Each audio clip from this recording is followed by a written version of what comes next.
Hi creators, പുതിയൊരു വീഡിയോയിലേക്ക് സ്വാഗതം. ഇന്നത്തെ വീഡിയോയിലൂടെ ഞാൻ പറയുന്നത് വളരെ ഇമ്പോർട്ടൻ്റ് ആയിട്ടുള്ളൊരു കാര്യമാണ്. യൂട്യൂബിൽ പല അപ്ഡേറ്റുകളും വന്നിട്ടുണ്ട്. പക്ഷെ അതിൽ എനിക്ക് ഏറ്റവും യൂസ്ഫുള്ളായിട്ട്, ക്രിയേറ്റേഴ്സിന് ഏറ്റവും യൂസ്ഫുള്ളായിട്ട് തോന്നിയ ഒരു അപ്ഡേറ്റാണ് ഹാഫ് മോണിറ്റൈസേഷൻ എന്നൊക്കെ നമ്മൾ വിളിക്കുന്ന 500 സബ്സ്ക്രൈബറും 3000 വാച്ച് ടൈം ആയി കഴിഞ്ഞാൽ, അതല്ലെങ്കിൽ 3 മില്യൺ ഷോർട്സ് വ്യൂസ് വന്നു കഴിഞ്ഞാൽ നമുക്ക് ഹാഫ് മോണിറ്റൈസേഷൻ ചെയ്യാൻ കഴിയും. ഈ ഒരു അപ്ഡേറ്റ് ഒരു ക്രിയേറ്റർക്ക് വളരെയധികം യൂസ്ഫുൾ ആയിട്ടുള്ള ഒരു അപ്ഡേറ്റാണ്. ഞാനിത് പറയുമ്പോൾ നിങ്ങളിൽ പലരും ചിന്തിക്കുന്നുണ്ടായിരിക്കും, ഞങ്ങളുടെയൊക്കെ ചാനലിൽ ഹാഫ് മോണിറ്റൈസേഷൻ ചെയ്തിട്ട് ഞങ്ങൾക്ക് യാതൊരു പ്രയോജനവും ലഭിച്ചിട്ടില്ലല്ലോ, ഒരു റവന്യൂ വന്നിട്ടില്ല, എന്താണ് ആകെ ഒരു super chat, super stickers, super thanks അങ്ങനെ പറയുന്ന ഒരു സൂപ്പേഴ്സ് എന്ന് പറഞ്ഞിട്ടുള്ളൊരു ഓപ്ഷനും പിന്നെന്താണ് മെമ്പർഷിപ്പ് ഉള്ളതാണ്. അത് ഞങ്ങൾ എനേബിൾ ചെയ്തിട്ട് ഞങ്ങൾക്ക് റവന്യൂ ഒന്നും ലഭിച്ചിട്ടില്ല. പരസ്യം 4000 വാച്ച് ടൈം ആയപ്പോഴാണ് പരസ്യം കാണിച്ചു തുടങ്ങിയത്, അപ്പോഴാണ് ഞങ്ങൾക്ക് റവന്യൂ ലഭിച്ചത്. അപ്പം അങ്ങനെ ചിന്തിക്കുമ്പോൾ ശരിയാണ്. അതായത് നിങ്ങൾക്ക് റവന്യൂ വന്നു തുടങ്ങിയതൊക്കെ ഫുൾ മോണിറ്റൈസേഷൻ ചെയ്ത ശേഷം തന്നെയായിരിക്കും. പക്ഷെ ഇതൊരു ക്രിയേറ്റർക്ക് എങ്ങനെ യൂസ്ഫുൾ ആകുന്നു എന്ന് ഞാൻ പറയാം. നമ്മുടെ ഒരു സബ്സ്ക്രൈബർ, അതായത് നിങ്ങൾ ഹാഫ് മോണിറ്റൈസേഷൻ ചെയ്തിട്ടില്ല എങ്കിൽ നിങ്ങളുടെ ഒരുപാട് സമയം നിങ്ങൾക്ക് നഷ്ടപ്പെടാൻ ചാൻസ് ഉണ്ട്. സമയം എന്ന് പറയുമ്പോൾ ചിലർക്ക് വർഷങ്ങൾ വരെ നഷ്ടപ്പെടും. ഞാനത് പറയാൻ കാരണം, ഞാൻ പറഞ്ഞു, നമ്മുടെ ഒരു സബ്സ്ക്രൈബർ എന്നെ വിളിച്ചിട്ടുണ്ടായിരുന്നു. അവരുടെ യൂട്യൂബ് ചാനലിൻ്റെ മോണിറ്റൈസേഷൻ സെറ്റപ്പ് മുഴുവൻ ചെയ്ത് കയ്യിൽ ക്യാഷ് കിട്ടുന്നത് വരെയുള്ള കാര്യങ്ങളൊക്കെ ചെയ്തു കൊടുക്കാൻ ഭയങ്കര ഹാർഡ് വർക്ക് ചെയ്ത് വന്നതാണ്. അപ്പോൾ 4000 വാച്ച് ടൈമൊക്കെ ആയിട്ട് നിങ്ങളെ വിളിച്ച് ചെയ്യിപ്പിക്കാമെന്ന് കരുതിയിട്ടാണ് ഇങ്ങനെ വെയിറ്റ് ചെയ്തത്. ഇപ്പോൾ എൻ്റെ ചാനൽ 4000 വാച്ച് ടൈം ആയിട്ടുണ്ട്, അപ്പോൾ അതൊന്ന് ചെയ്തു തരുമെന്ന് പറഞ്ഞു.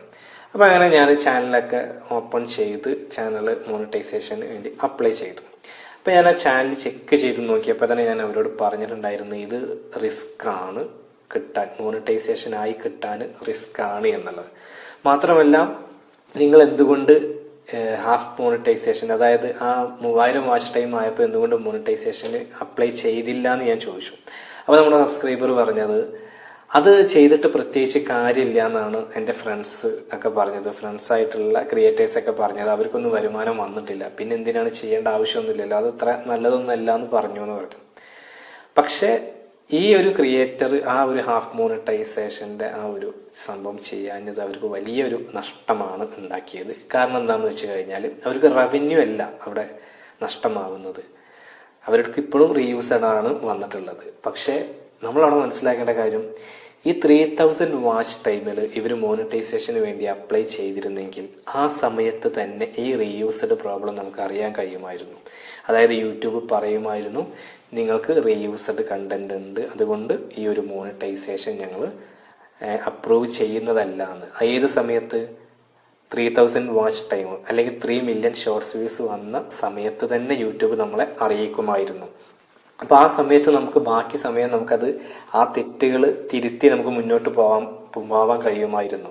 പക്ഷേ ഇവരെ സംബന്ധിച്ചിടത്തോളം ഇവർ അവിടെ നിന്നും തുടങ്ങി ഒരുപാട് വീഡിയോ ഇട്ടിട്ടാണ് 4000 വാച്ച് ടൈമിലേക്ക് എത്തിച്ചത്.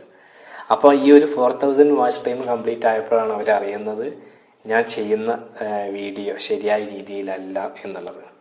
അപ്പോൾ നിങ്ങളൊന്ന് ആലോചിച്ച് നോക്കുക, അവർ ആ ഒരു 4000 വാച്ച് ടൈം ആകുന്നതിന് മുന്നേ 3000 അല്ലെങ്കിൽ 3 മില്യൺ ആകുന്ന സമയത്ത് ചെയ്തിരുന്നെങ്കിൽ എൻ്റെ ചാനലിൽ റീയൂസ്ഡ് പ്രോബ്ലം ഉണ്ടെന്ന് അവർക്ക് നേരത്തെ യൂട്യൂബ് തന്നെ അറിയിച്ചു കൊടുക്കുകയാണ്. അപ്പോൾ ഒരിക്കലും നമ്മൾ സൂപ്പർ ചാറ്റ് അല്ലെങ്കിൽ മെമ്പർഷിപ്പ് ടൂളാണ് അതിൽ നിന്ന് ലഭിക്കുന്നത്, നമുക്കതിലൂടെ റവന്യൂ നേടാൻ സാധ്യതയില്ല. അതുകൊണ്ട് നമ്മൾ ചെയ്യാതിരിക്കരുത്. ഞാൻ എപ്പോഴും പറയാറുണ്ട്, യൂട്യൂബിൽ എന്തെങ്കിലും ഒരു ടൂള് വന്നു കഴിഞ്ഞാൽ നമുക്കത് യൂസ്ഫുൾ ആയിട്ടുള്ള രീതിയിൽ നമുക്കത് ഉപയോഗിക്കാൻ കഴിയും. അപ്പം അങ്ങനെ ഈ ഒരു ടൂളും ആ രീതിയിൽ നിങ്ങൾ ഉപയോഗിച്ചാൽ മതി. മെമ്പർഷിപ്പിലൂടെയും സൂപ്പേഴ്സിലൊക്കെ, സൂപ്പർ ചാറ്റും സൂപ്പർ സ്റ്റിക്കേഴ്സിലൊക്കെ വഴി റവന്യൂ നേടുന്ന ഒരുപാട് ക്രിയേറ്റേഴ്സ് ഉണ്ട്. പക്ഷെ നിങ്ങൾക്കതിൽ താല്പര്യമില്ല എങ്കിലും നിങ്ങൾ ചെയ്തു നോക്കുന്നത് വളരെയധികം നല്ലതാണ്. കാരണം ഈ ഒരു ക്രിയേറ്റർക്ക് ഇപ്പം എന്താണ് പ്രശ്നം, ഇനി അതുവരെ ചെയ്ത എല്ലാ കണ്ടന്റുകളും ഡിലീറ്റ് ചെയ്യണം, എന്നിട്ട് വീണ്ടും വാച്ച് ടൈം കംപ്ലീറ്റ് ചെയ്യണം. പക്ഷെ അവർക്കൊരു കുറച്ച് നേരത്തെ അവർക്കത് അറിയാൻ കഴിയുമായിരുന്നു. ആ ഒരു സാധ്യത ആ ഹാഫ് മോണിറ്റൈസേഷൻ്റെ സമയത്ത് അവർ ചെയ്യാത്തത് കൊണ്ട് അവിടെ ഇല്ലാതാവുകയാണ്. അപ്പോൾ എനിക്ക് നിങ്ങളോട് പറയാനുള്ളത്, നിങ്ങൾ ഏത് രീതിയിലുള്ള വീഡിയോ ചെയ്യുന്നവരാണെങ്കിലും നിങ്ങൾക്ക് ഒരു half monetisation 3 million shorts views ഒക്കെ കംപ്ലീറ്റ് ആവുക, അതല്ലെങ്കിൽ 3000 വാച്ച് ടൈം ഒക്കെ കംപ്ലീറ്റ് ആയി കഴിഞ്ഞാൽ നിങ്ങൾ ഒരിക്കലും റവന്യൂ കിട്ടില്ല എന്ന് പറഞ്ഞിട്ട് ആ ഒരു ഓപ്ഷൻ ഉപയോഗിക്കാതിരിക്കരുത്. നിങ്ങൾ ഉപയോഗിച്ച് നോക്കുക. അതുവരെ നിങ്ങളുടെ ചാനലിൽ എന്തെങ്കിലും കുഴപ്പമുണ്ടെങ്കിൽ അത് നമുക്ക് വളരെ ഫ്രീ ആയിട്ട് അറിയാനുള്ള ഒരു ചാൻസ് ആയിട്ട് നിങ്ങൾ ഈ ഒരു ഹാഫ് മോണിറ്റൈസേഷനെ കാണുക. അതുപോലെ റീയൂസ്ഡ് ഒക്കെ വന്നു കഴിഞ്ഞാൽ അപ്പീൽ കൊടുക്കുന്ന ഓപ്ഷനുകളുണ്ട്. അപ്പോൾ യൂട്യൂബ് വെറുതെ ഒരു ഓപ്ഷൻ നൽകുന്നതല്ല, അത് നമ്മൾ മാക്സിമം യൂട്ടിലൈസ് ചെയ്ത് നോക്കുക. അപ്പോൾ നമ്മുടെ ഈ ഒരു സബ്സ്ക്രൈബർക്ക് വന്ന ഈ ഒരു ബുദ്ധിമുട്ട് നിങ്ങൾക്ക് വരാതിരിക്കാൻ വേണ്ടിയിട്ടാണ്. ഒരുപാട് കാലം കഷ്ടപ്പെട്ട് വീഡിയോ ചെയ്തുകൊണ്ടിരിക്കുന്ന ഒരാളായിരുന്നു. അപ്പോൾ അവർ ചെയ്യുന്നത് യൂട്യൂബിൻ്റെ പോളിസിക്ക് അനുസരിച്ചിട്ടല്ല എന്ന് അവരിപ്പോഴാണ് അറിയുന്നത്. അപ്പോൾ അത് ഭയങ്കര വിഷമമായിട്ടുള്ളൊരു കാര്യമാണ്. അപ്പോൾ നിങ്ങൾക്കത് യൂട്യൂബിലൂടെ തന്നെ അറിയാനുള്ളൊരു ഓപ്ഷനായിട്ടെങ്കിലും നിങ്ങൾ ഹാഫ് മോണിറ്റൈസേഷൻ കാണുക എന്നുള്ളതാണ് ഈ ഒരു വീഡിയോയിലൂടെ ഞാൻ നിങ്ങളുമായിട്ട് ഷെയർ ചെയ്യാൻ ആഗ്രഹിക്കുന്നത്. കാരണം എനിക്കറിയാം നിങ്ങളുടെ യൂട്യൂബ് ചാനലും അതുപോലെ മോണിറ്റൈസേഷനും നിങ്ങൾക്ക് എത്രത്തോളം പ്രിയപ്പെട്ടതാണ് എന്നുള്ളത്. അതുകൊണ്ടാണ് ഈ ഒരു വീഡിയോ ഞാൻ നിങ്ങളുമായിട്ട് ഷെയർ ചെയ്യുന്നത്. അപ്പോൾ ഈ ഒരു കാര്യം നിങ്ങളെല്ലാവരും ശ്രദ്ധിക്കുക. ഈ ഒരു വീഡിയോ നിങ്ങൾക്ക് ഉപകാരപ്പെട്ടുവെങ്കിൽ തീർച്ചയായിട്ടും നിങ്ങൾ ലൈക്ക് ചെയ്യുക. നിങ്ങളുടെ അഭിപ്രായങ്ങളും നിർദ്ദേശങ്ങളൊക്കെ താഴെ കമൻറ്റ് ബോക്സിൽ രേഖപ്പെടുത്തുക. മാത്രമല്ല നിങ്ങൾ ആദ്യമായിട്ടാണ് ഈ ചാനൽ കാണുന്നതെങ്കിൽ ചാനലൊന്ന് സബ്സ്ക്രൈബ് ചെയ്യുക, കൂടെ ബെൽ ബട്ടണും കൂടി അമർത്തുക. അപ്പം മറ്റൊരു യൂസ്ഫുൾ ആയിട്ടുള്ള യൂട്യൂബ് ടിപ്സുമായിട്ട് നമുക്ക് വീണ്ടും കാണാം. അതുവരെ ബൈ.